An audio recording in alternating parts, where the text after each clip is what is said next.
Welcome to 3 Count Commentaries. This is your host, MagMongoSlade. Today we're going to talk about AEW Big Business from March the 13th, 2023. There is a lot of news and notes throughout AEW. Now, because most of the people that the news and notes are about are on the show somewhere, we'll just mix the news and notes into the regular show. Besides, I want to get to the Mercedes Mone debut as quickly as possible. So I'm not going to make you wait. And we're just going to get right into it. Mercedes Mone starts the show. They do the big sweeping entrance where they said 9,000, almost 10,000 people in the building. Apparently there was a huge 2,000 person swell in over a few hours before the show, which I believe WrestleTix attributed to a drop in ticket prices. Or, let's take a look at that again. Actually, it says that there were lower than average ticket prices and a lot of comps that were distributed that led to the 9,400, I believe it was, that has been noted for the show. And even though, yesterday, it was like 7,000. So they jumped it up quite a bit, almost 10,000 people in the TD Gardens for Mercedes Mone. So they did the big sweeping shot just so you can get the visual. And her music plays, and it is not the theme that she had in Japan, which is infinitely better than the theme that she has in AEW. Why? Why don't she have the same theme? Tony Khan doesn't mind spending money for licensed music, but she had to change her theme. I guess maybe the cost of the crisscross jump sample was too much for him. He heard that and was like, "No, I will not pay crisscross for the jump sample to that song." He heard that and he was like, "No." Jermaine Dupri was probably trying to stand on his wallet on that one. And he was like, no, we're not doing that. So now we got the sample of, the song is very similar to Gunther's theme, the original Imperium theme, and it's just that CEO chant built into it. It's super annoying, but whatever. I liked her original Japanese theme song better than this. This sucks. Also, from the look of things, it seems that both Sasha Banks, Mercedes Sasha Banks Mone, and Naomi had the same idea because she ended up having like designs in the back of her head. So if you notice that Naomi did that, like for a while she had stars or she had Trinity or whatever in the back of her head, and like spray paint, like airbrushed on her wig or whatever. And now Mercedes Sasha Banks Mone is doing the same thing. So they're sharing stuff. So she comes out, she cuts a promo, and it is bland city. And I'm not talking about a bad promo. I just mean it's bland. It really just says, "Hey, I'm here," and it doesn't really set a mission statement, although she does say that she has some unfinished business with Willow Nightingale. But some of the other pieces of the promo were very interesting. For instance, Mercedes says that the crowd gave her strength to be there. The fans are why she's here. Wrestling saved her life. It changed her, gave her hope, it gave her dreams, and I believe that she could do this. And her dreams led her to lead in evolution, and she's dropped out of school to take care of her brother. We basically got her whole backstory. She said she's the first woman to main event a major pay-per-view in that building.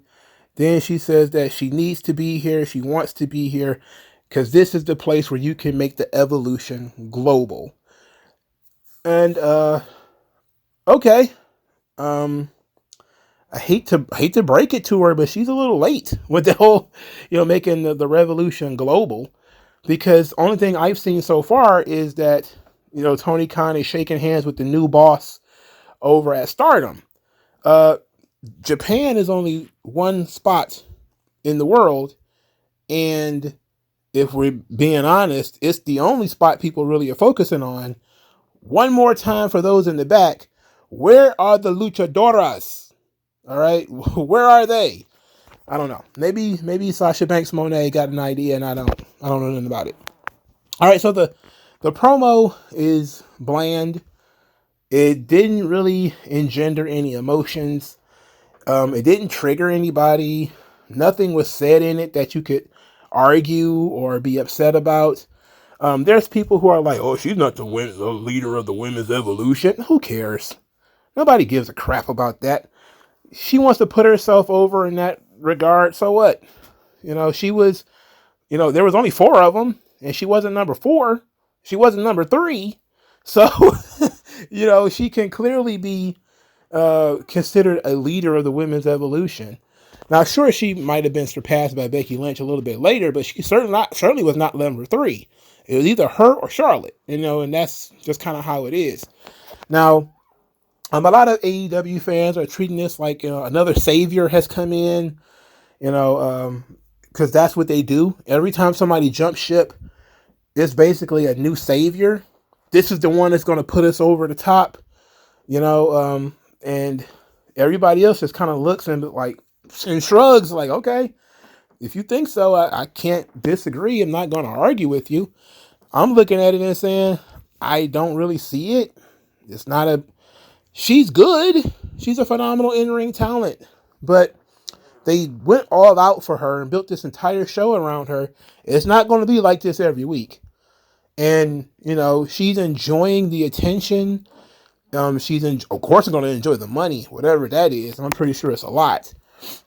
Of course, she did an interview recently where she said she's going to go back to WWE someday, but she's still doing her thing now. And of course, that led a lot of AEW fans cockeyed because they're like, "What do you mean you're going back someday?" It's like they always go back. She's the first one to ever just say, "Yeah, I'll go back eventually." She ain't saying she's going back tomorrow. She's saying she's going back someday. And a lot of WWE fans were like, "Ho, she's already talking about leaving." Like, no, she's just keeping it real. She doesn't think she's going to stay in AEW forever. She said it, I believe, what was this, when she separated from WWE, that she wanted to do a lot of other things before she went back. She wanted to live a couple of dreams before she went back. One of them was to compete in Japan and do some stuff over there, and she did it.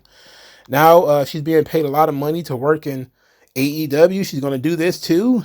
She's still fairly young. I think she's like 32 or 33 or something like that. Yeah, it's entirely possible for her to turn around and do 5 years in AEW and still be able to go back to WWE. And that's assuming, of course, she doesn't tear her ankles and everything up, which, I don't want. That would suck. But I think everybody's making too much of this. It's not the end of the world. It's not the beginning of a new era. They're treating her like she's a superstar, which is the right thing to do. But they also treat her like they treated everybody. And that is, she comes in and she's then paired with people that folks are kind of like, eh.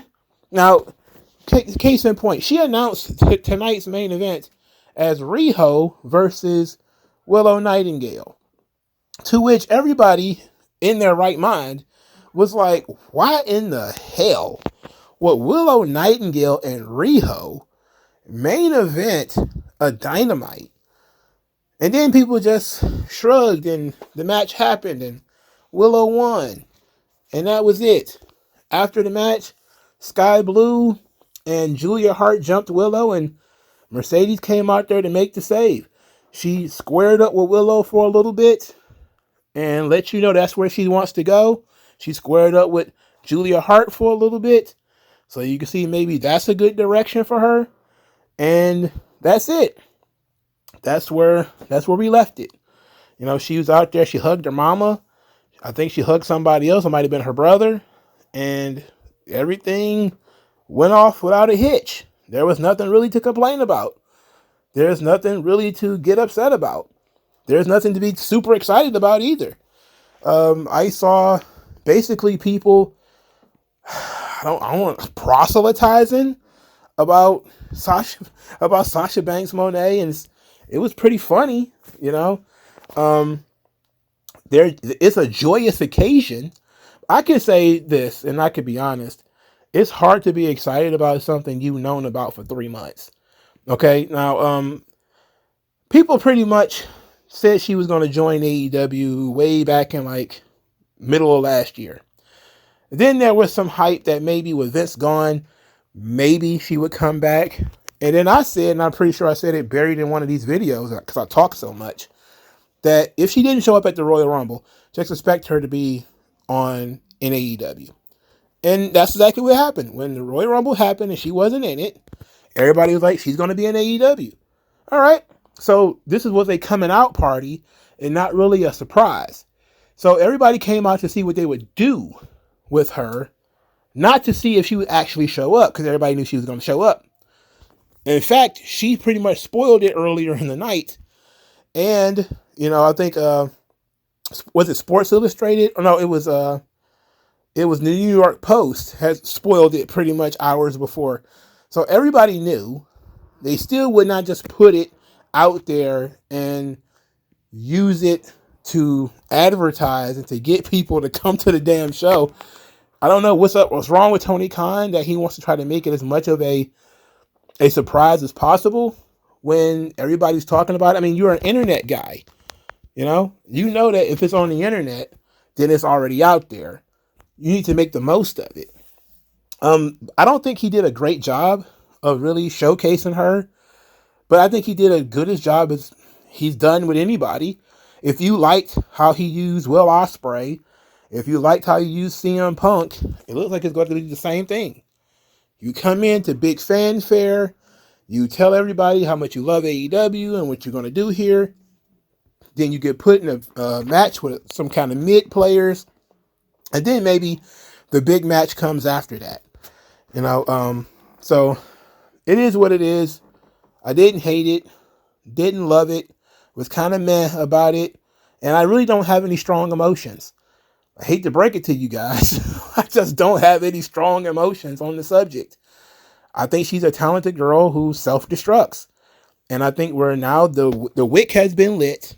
Let's see how long it takes before that thing blows up. And it may take a little bit longer because she only has to work 1 day a week. But I said the same thing about Phil. That thing did not go well. Okay. Now, one of the things that we probably should talk about is Max Caster. Now, he's been in a lot of stuff lately. His comments about Shelton Benjamin are absolutely abhorrent. The idea, we don't want him. Like, who the hell are you? Like, you're the rapping guy who can't rap, In any event, he posted a picture of him and Sammy Guevara shaking hands, saying that Sammy Guevara is a great guy, which most people took as an attack on Mercedes, that he's trying to antagonize her, which I think is people overthinking it to a bit, just a little bit. At the same time, weird timing, just weird timing that you would all of a sudden, oh, Sammy Guevara is my best good friend. Look, the bottom line is I take Mercedes at her word that she forgave Sammy Guevara for his comments. This whole thing is years old now. The Sammy Guevara wanting to rape Sasha Banks, that's what, 5 years old? That joke? No, the comment is almost 10 years old because it happened in like 2016. But his suspension and everything for that was like in 2019, 2020. So it was like 4 or 5 years ago. And I would imagine she's over it. He's certainly moved on from it. If she's still upset about it, then just, I don't know. Some people think that weird timing for you to suspend Sammy Guevara just as she's about to come in. It's like, well, if she had heat with Sammy Guevara, that sucks for Sammy Guevara, I guess. But it doesn't suck for me because I don't like Sammy Guevara. But ultimately, I don't think that's the case. I don't think she's going to mess up the bag over Sammy Guevara. I just don't see it. But Max Caster being annoying online, has really raised the ire of the AEW fans, and now they think that he's trying to start some beef. And I'm like, don't overthink it.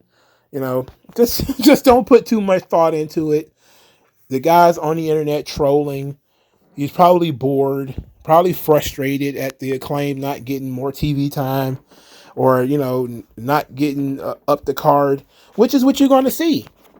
I mean, there's going to be more and more and more guys getting frustrated, and I've seen AEW fans say this. There's no time for fed-pilled guys. There's no time for anybody. Look at this roster. It's the greatest roster of all time. And people who've been there for a while, who are suffering under career constipation because they've been stuck in that same spot for 2 years, 3 years, 4 years, and they ain't going nowhere fast. I mean, if you are one of those guys, you're looking for an out. Like you're looking to get out of there. And Ricky Starks ain't the only one. He ain't the only one feeling frustrated, no doubt. He can't be. He can't be.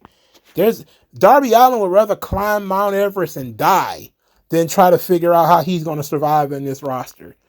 And they have, on paper, a good roster. Everybody's super athletic. Everybody has indie credibility for the most part. But the lack of storytelling is what's harming the company, which is what I've been saying since day one. It's always been the same thing. All right, so speaking of guys who are suffering under career constipation, let's talk about Wardlow, who did a straight up clean job to Samoa Joe. Samoa Joe says that Wardlow was sent out to pay for the crimes of lesser men, but he remembers the last time they tussled, and there's still debts to be paid. Adam Cole did this whole story time with Wardlow about how Wardlow is, hated and kept as a slave by the evil man. And he bound together by others who hate the evil man, who was just MJF. They're kind of Voldemorting him by not saying his name. And then that was it. That was his entrance. And he came out to that regular ass Undisputed Kingdom theme song. Promptly went in there. And this was the first match on the show. They thought so little of Wardlow that he went on first and lost clean. They didn't even give him an out. No, not even an out. Not even an excuse. Not an accident. Not a ref bump. Nothing. Just choked him, put him right to sleep. Boy, oh boy. I know Wardlow has got to be looking at pretty much everybody in the wrestling landscape and saying, I could do anything else. And if it was 3 years ago, I would say Wardlow would have a shot in the WWE. Wardlow would probably make it. But looking at it now, I'm like, this dude is not nearly as over as he used to be. NXT is pumping out genetic freaks like Obafemi and Braun Breakers. Like, Wardlow was 36 or something like that. Obafemi is 25. I'm like, I don't know, man. TNA's hiring. You got to get out of here. You just got to get out of here. The one thing I will say is I'm no longer pushing for Wardlow to get into the WWE anymore. I'm pushing for Wardlow to get out of AEW. I don't care where he lands. He got to get out of here. He just got to. If he's going to find any value in his own career, he's got to get out of here. So they disrespect Wardlow further that not only did he get choked out, he got choked out and rolled out of the ring like an old carpet. Just got rolled up and booted out of the ring. Because Swerve is coming, a man half Wardlow size, and he's swinging a chain. He's punching people out. And Joe, of course, flees and runs from Swerve, who has a chain. Okay. Okie dokie. Funny enough, again, I say this week, is Swerve still doing his mogul affiliates gimmick? Because I was thinking about how similar that is to what Sasha Banks is doing. I'm sorry, it's Mercedes Sasha Banks Mone.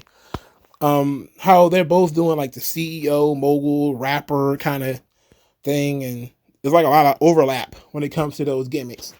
So is Swerve done with that, and then she can use it, or are we just going to have two people with similar gimmicks on the show? I don't know. I guess it doesn't matter.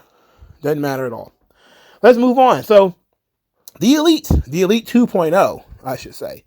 Maybe it's an Elite 3.0. Depends on, because they kicked out Adam Page once, and that was a different kind of Elite. So this is the Elite 2.0 or 3.0, depending on how you want to shake that stick.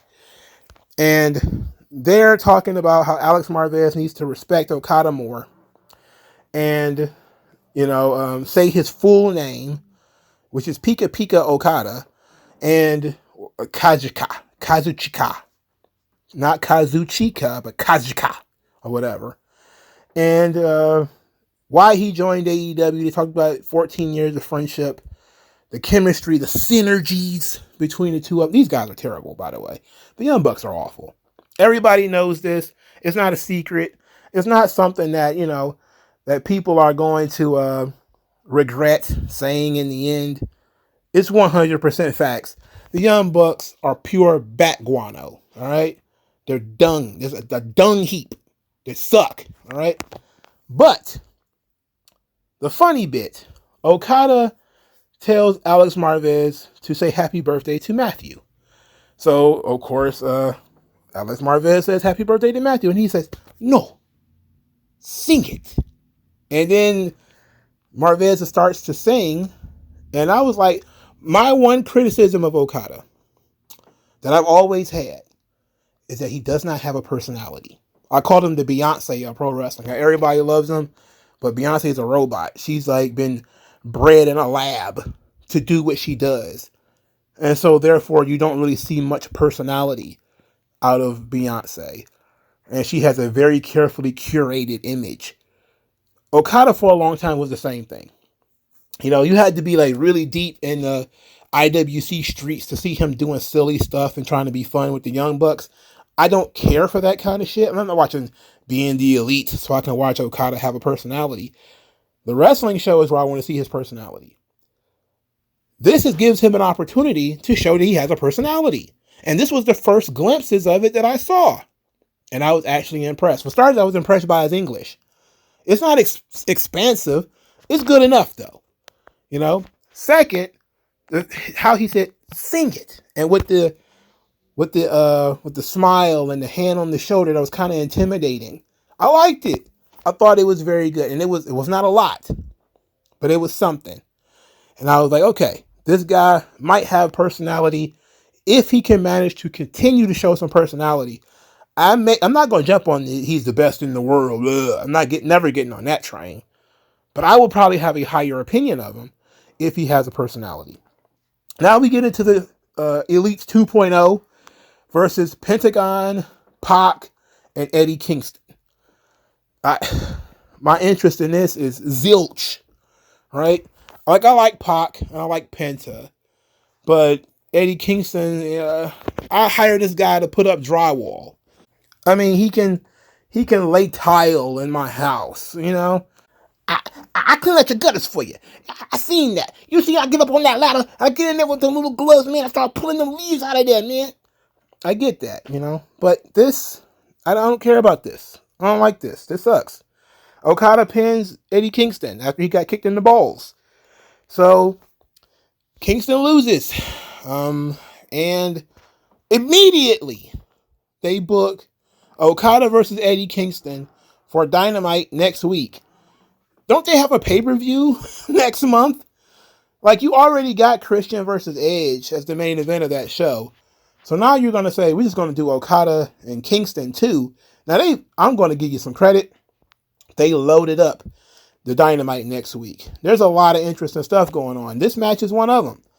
But I think, quite honestly, that Kingston just drops this belt and we move on with Okada having 3 belts or however many belts he's carrying now. And Eddie Kingston goes back to Rampage or Collision or whatever and back to doing what he was doing before, which is pretty much nothing, eating donuts backstage, carrying roofing tile and all this other kind of stuff. Very unfortunate for him. Very fortunate for everybody else. They showed a video package for Christian and Edge. Thanks. I appreciate that. Then Will Ospreay comes out there to continue this very boring feud with Bryan Danielson. That said, I actually did not hate this promo. So Will Ospreay comes out there talking about how much he respects Bryan Danielson. Danielson leaves it all in the ring. He's the best. And Danielson says that if you think you're the best, you have to prove it. So he starts talking about his match with Omega. And the only thing people were talking about from that match was a Tiger Driver 91, dropping bruv on the top of his bruv. And then says that, lets people asking, was it worth it? And he starts talking about how he was the guy in the ring with blood dripping from his head. Hell yeah, it was worth it. Then he says that this match means more to him. It means more to everybody because people keep saying, restore the feeling. I am the feeling. This is what AEW is all about. The best in the world versus the best in the 21st century. Then he says he can respect Danielson, but in this ring, it's your life or mine, and I don't plan on dying. And guess what? A very respectable promo from Grover. I am the feeling. He could put on his Batman voice for this thing. I don't know. He talks like that all the time, right? In any event, it wasn't a terrible promo. But again, this storyline is consistently who's the best.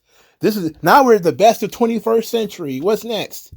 The best of the last 10 years, the best on this side of the hemisphere, the best on this side of the equator, the best above the Mason-Dixon line. I'm the best of the Great Lakes. I'm the best of the Atlantic Ocean. Like, come on. Like, this is stupid. You have to at least recognize that this thing needs some spice. All right? I'm not saying that, he used to try to kick in the door and scare Brie Bella or whatever. I'm not even saying that. I'm just saying this needs to do something. I don't care who's the best. Because in kayfabe, the best is the world champion. You can't call Bryan Danielson the best when he just lost to Eddie Kingston, who then turned around and just lost to Okada.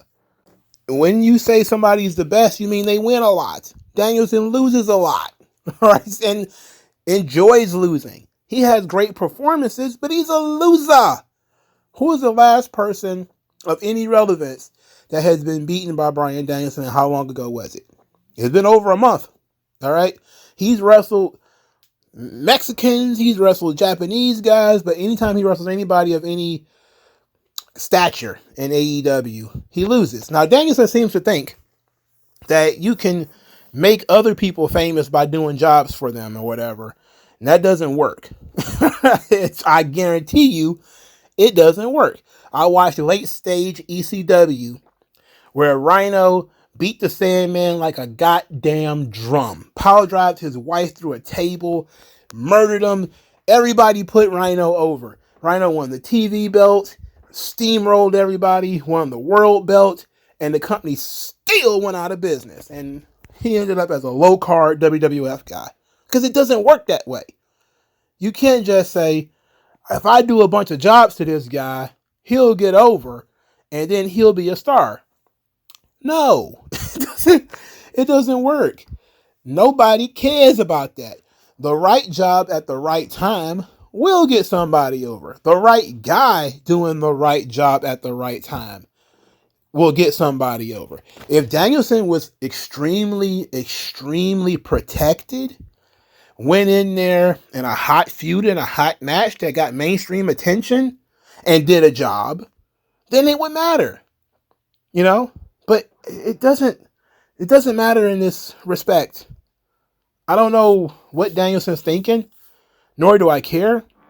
He doesn't want to be world champion anymore. He's doing it for the love of the game. I always said that he's like Ryu from Street Fighter. He just kind of wants to wander the earth looking for the best graps. Okay, fine. I said that when he showed up. All right, that's fine. But that's not going to get anybody over. It only diminishes you and makes it harder for you to get people over. And it's the same thing here. The people like Will Ospreay, what the AEW fans do, some of them, because a lot of them were just kind of sitting there on their hands. When they panned the crowd, there were some people, bruv, bruv, bruv, but they all look the same. They all look like NPCs in the video game. All chubby white dudes. Not saying that that's a bad thing. Just saying that I noticed all those fans look the same. In any event, this match is going to be a humdinger, a barn burner, a slobber knocker, and we're going to walk away knowing who's the best until the next time Danielson wrestles somebody, and then we're going to figure out who's the best. Because we got to keep figuring out who's the best without championships to identify who's the best. We just have to say they're the best. Because, some guy's the best in Colorado, while other guy, he's the best in Chile. So you gotta, it's like Street Fighter. It's like Japan, Spain, Thailand, USA.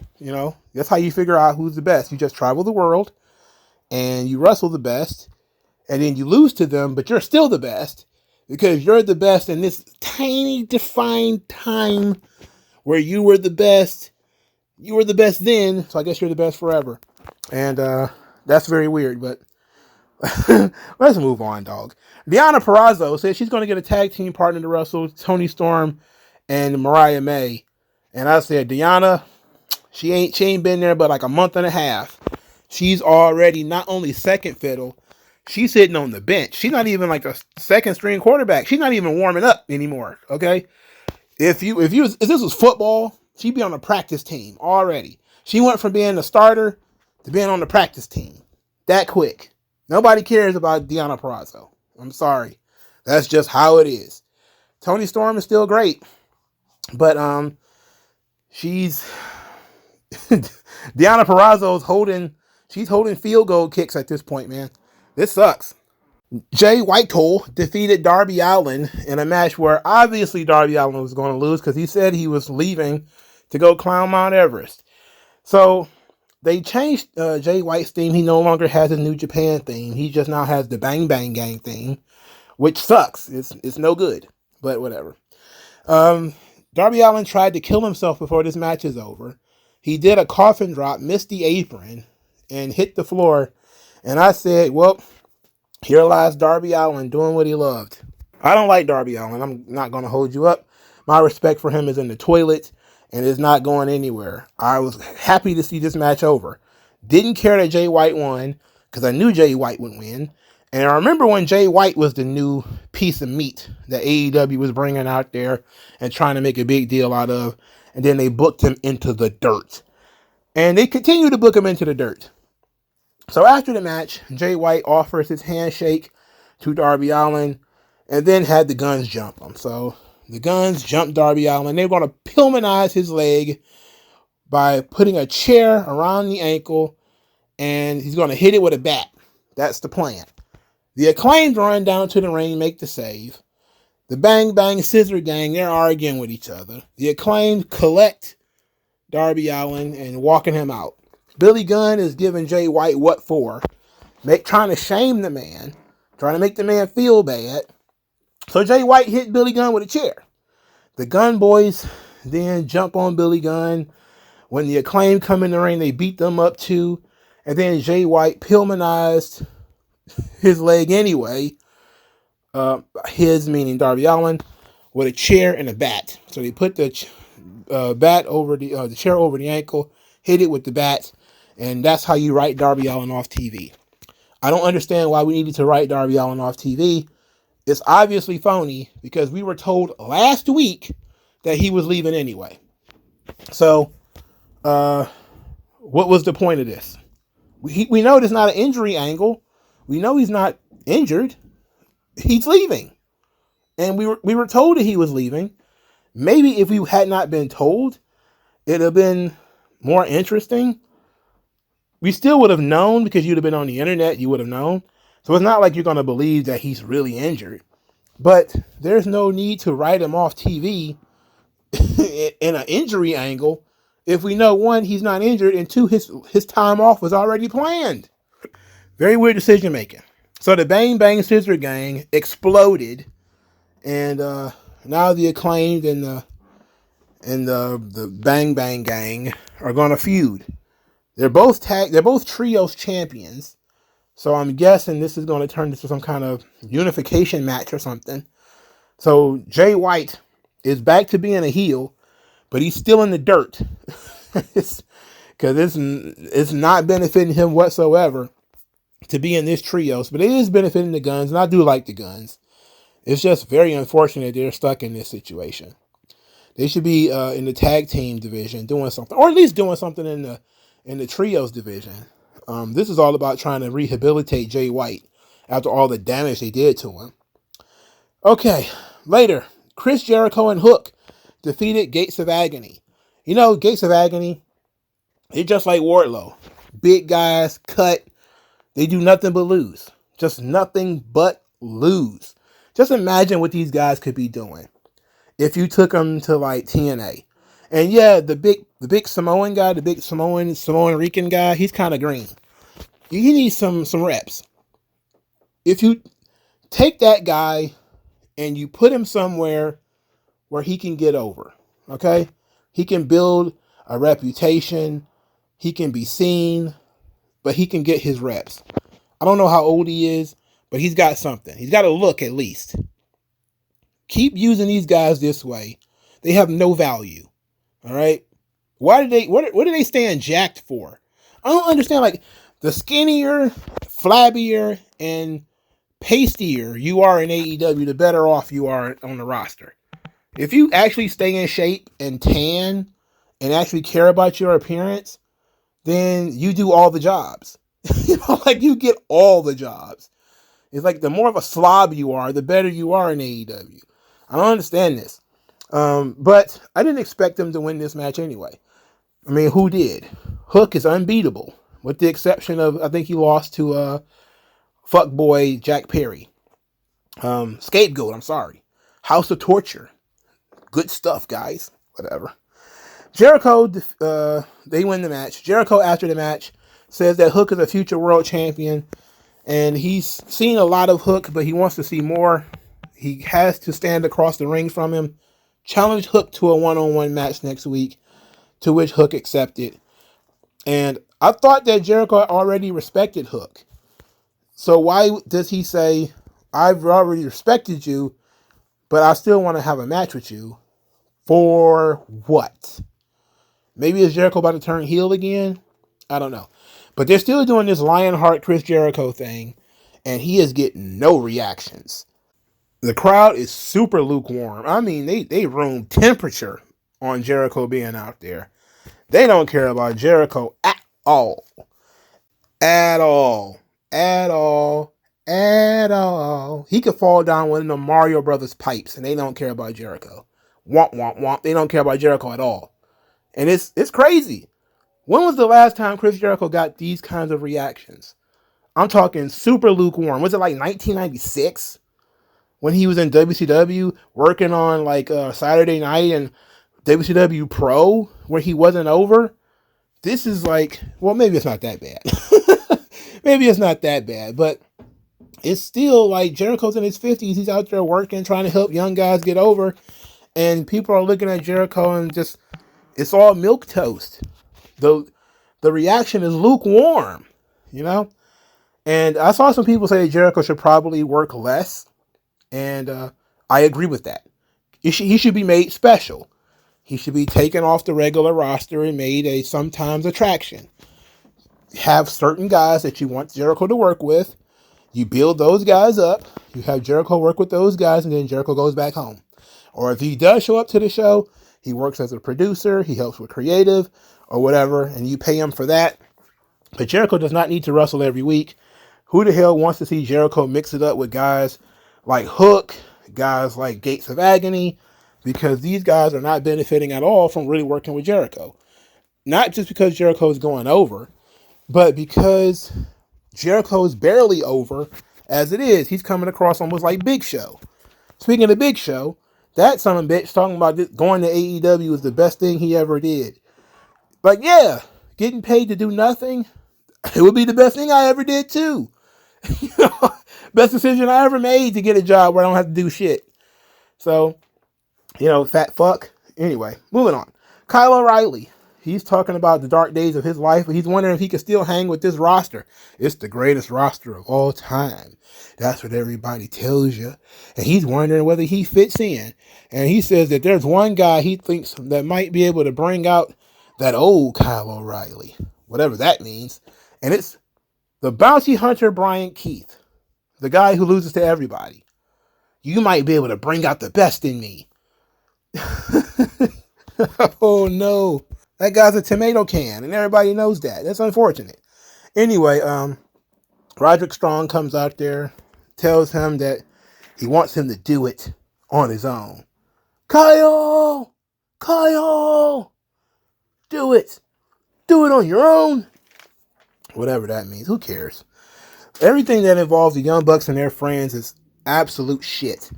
And it's not fair to everybody else. It's been about a month since Ricky Stark's been on television. He ain't been on Collision. He ain't been on Dynamite. He ain't been nowhere. Nowhere to be found. Where is that guy? What are he doing? Is he alive? Is he injured? Did he get divorced like Miro? Because Miro got divorced and got on a plane and got the fuck out of here. All right? Him and he fumbled the CJ bag and just took on off. Like, I don't even want to see the United States no more.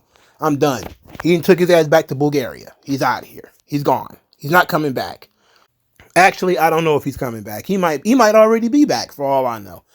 But it was announced through TMZ that Miro and CJ Perry are no longer married. They remain friends and on-screen colleagues, perhaps, but they are no longer married. And it's a shame, because if that couldn't last, why should I believe in love at all? If they couldn't make it last, then how is a guy like me going to find love in this dark world? F's in the chat for Rusev and Lana's marriage. Unfortunate. Crazy thing is, they supposedly had broken up before Lana even became an on-screen character for AEW. So he finagled. Tony Khan probably didn't know that. So he finagled her a job and then said, we'll work together on screen a little bit. And then he just said, I don't know what's going on with your zombie hands. I'm out of here. Because, she got that gangrene or whatever she got. She got bit by like a Mexican fly or something like that. She must have drank the water. And all of a sudden she got Montezuma's revenge, like completely centrally located in her finger. And he's just like, I got to get the fuck out of here. Like, that finger is trying to eat him in his sleep. And all of a sudden he's like, fuck this, I'm out. And he went to Bulgaria. And apparently he's still there. And he's also injured. So he's injured, divorced, and in Bulgaria. That dude needs to be on a suicide watch. All right? Somebody need to look out for him. Send him a tweet. Tell him you miss him. Thank you, Rusev. We don't want nothing bad to happen to you. You're going through a lot. All right? And who knows? Who knows how long this gilded cage is going to last? But the AEW fan base, oh boy, they still upset with Malachi Black. They're very upset with Miro. They want those guys gone. They want them out of there. Miro is 1 foot out the door already. He's got to be. If he's not, he's at least 4 toes out of the fucking company. You know what I'm saying? So the show was the show. I don't like AEW that much. I don't care about any of these people they put in these matches. I just watch the matches because they put them on. I'm looking for pretty much everything else. I haven't cared about an AEW match in forever. All right? Edge and Christian, though, I will care about that. I may muster up some intrigue in Okada and Eddie Kingston, but I'm pretty sure by the time the match is in the ring, I won't care, because then I'll see Eddie Kingston and he looks like a cab driver, or he looks like, if Raphael from the Ninja Turtles had grown up and become human, he would look like Eddie Kingston. Then I absolutely will probably lose interest. As soon as this match goes on and he's all flabby and his arms is like lumbering at his side, and I'm like, I don't know, man, I don't buy this. But the reason I'm interested is because I'm trying to see what Tony Khan spent that $4.5 million a year on, brother. That's what I'm trying to see. Let's see how you gonna plan to make $4 million out of Okada. How's that gonna happen? I know that it ended up being debunked later that he was not making nearly that much, but people are assuming he's making at least $1 million, which, is still a lot. Is it fair? I don't know. Compared to who? Compared to what? If is it near the money he was making in Japan? Is it more than the money he was making in Japan? What's the marketability of Okada in the United States? A small number of people know who he is. Are you selling a lot of gimmicks to those people? Are they going to buy Kazuchika Okada t-shirts? Are they going to buy the action figures? Are you going to be able to make money back, even if it's just $1 million? I'm not saying that he's making, what was that? They said, 14 million or something like that. Look, let's put that in perspective for you. The $14 million people who might believe that garbage. I looked up what the average salary is for an NFL running back, and I looked up the Arizona Republic because I was looking for the average. I couldn't quite find the average, and I wasn't about to sit here and do the math. But I did see that there are 14 running backs in the NFL. They make $5 million a season. So if they were paying Okada $4.5 million a year, that's essential. And he only works 1 day a week and maybe 2 days a week. Maybe. They would be paying him like an NFL running back. There's no way you can value this guy that much and not run a business. I know y'all think that Tony Khan has unlimited cash, but every business venture has to have a budget. And there's no way he's going to bust his budget just on Okada. So he might be making more than he was making in Japan, but he ain't making almost $16 million or whatever, Just the question of how would you monetize that is not sensible. It doesn't matter how much money you have. It doesn't matter that his daddy's a billionaire. Every business has to have a budget. Every company has to have a budget. Every show has to have a budget. And you have to have shows that make a profit. Okay? And if you're going to have this guy $4 million or whatever a year broken down by appearance, and who knows what the cut is of merchandising and all that kind of stuff, you're talking about how are you going to make a profit? And then you're talking about that's Okada. Who the hell knows what kind of deal you cut with Mercedes and how much money you paying Jericho, or what kind of money you giving to Moxley, to how much money you're giving to Omega, to how much money you're giving some of these other guys. It's unrealistic. Will Ospreay, it's unrealistic that these guys are making $3 million, $4 million, $5 million a year. Especially when you take into account that the NFL, with all of its merchandising and all of the money that they have, the salaries of nearly half of all running backs in the NFL is $5 million. You're not paying these guys 80% of that. It's not possible. You're not going to make that money back. You go out of business. WCW had billions of dollars too. They went out of business. Spending too much money. So I never believed that Okada was making that kind of money. I thought it was a joke when I heard it. It's not sensible. Will Ospreay said something similar about WWE, and that the schedule is murder and they didn't offer him the money. But here's the thing, and I'll end on this because it kind of ties into the Mercedes thing too. A lot of wrestling fans think that WWE is out here lowballing free agents. WWE is a business. Yes, they're cheap to a degree, but they take into account what they can do with the talent and how they can monetize the talent. I can almost guarantee you they probably offered Sasha Banks more money to go back than they offered Will Ospreay, because they know they can monetize Sasha Banks. She already has a built-in fan base. She already has characters. She already has the stuff. They can already put her in the video game. They already have stuff for her where she can make money and she can generate money for them. Will Ospreay is a completely unknown entity. How are you going to monetize him? How are you going to market him? What are you going to do with him? Why would you pay that guy tons of money and not know whether you're going to make that money back? Same thing with Okada. This is not monopoly money. This is real money, and it has real economics, have real outcomes. Then you take into account that WWE are trying to homegrown a lot of these talents. Why get in the free agent market where a guy is talking paying $3 million or whatever, when you could just be like, look, you're 38, 36. We got some 28-year-old in a performance center making less than half what you make. He's hungrier than you are. And we're going to be able to create something new and something different that can last for a decade versus giving you all the money that you want.